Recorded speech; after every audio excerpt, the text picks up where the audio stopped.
Hello, this is Subatomic 105, and this is part 1B. I just ran out of space on part 1, so we'll just go into this one really quick.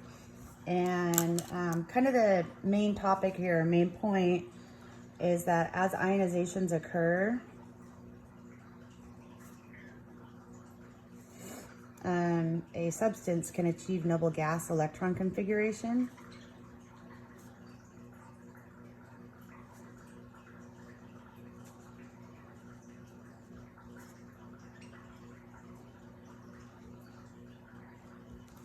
Okay, so as an example, if we look at neutral magnesium,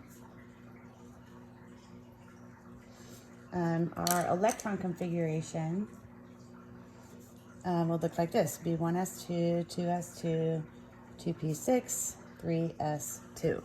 So that would be neutral magnesium. And if it goes through a loss of 1 electron, we would end up with Mg plus 1.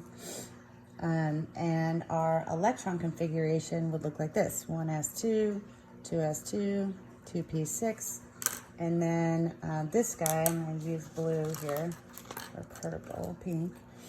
This guy right here would go to 3s1 because it's lost 1 electron. Okay, and if it goes through another loss of electrons, when it loses a second electron, of course this would be its second ionization,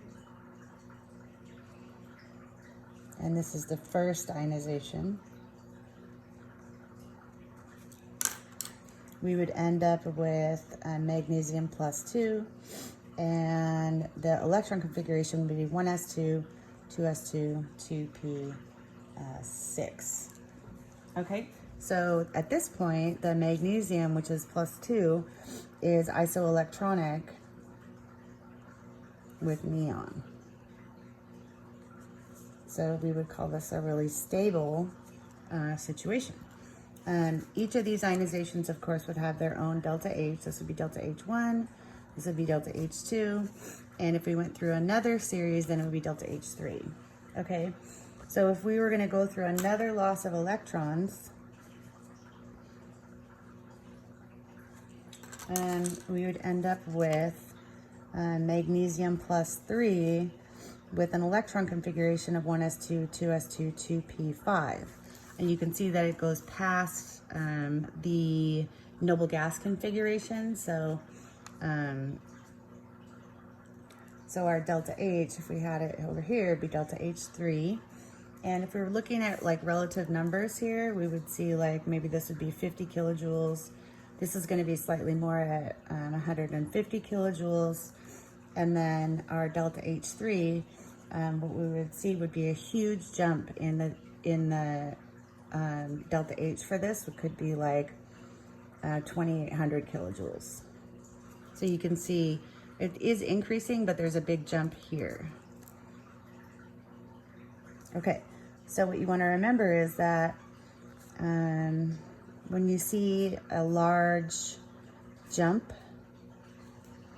in ionization energy, that means you're going past noble gas electron configuration.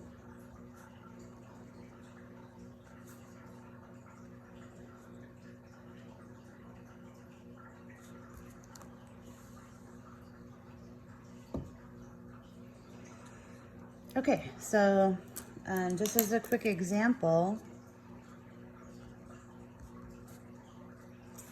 an element in the third period has the following ionization energy data. And they would give it to you like this: delta H1, delta H2, delta H3, and delta H4, which would refer to the ionization energies of the at each stage.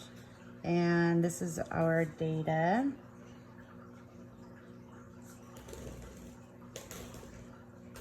Okay, so we have 200, 300, 400, 5,000. Okay, so what we want to pay attention to is this jump right here from 400 to 5,000. That right here, that jump, this is significant.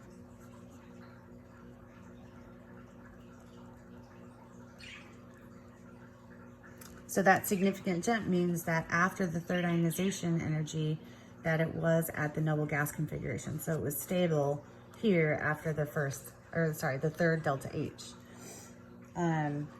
So the significant jump, that would make us think we're passing a noble gas electron configuration. Okay, so we know that this is element in the third period, and at +3, it is at noble gas configuration.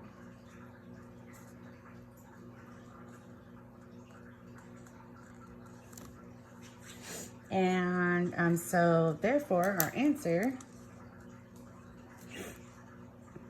is that it must be aluminum, because aluminum achieves noble gas configuration after the third ionization.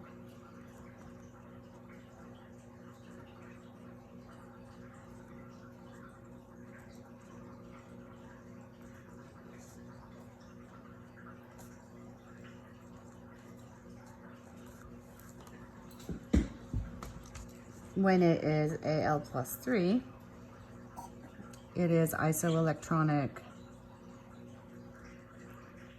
with neon. Okay, so that is it for the part 1B. Okay, thanks. Hope you're having a good weekend. Bye.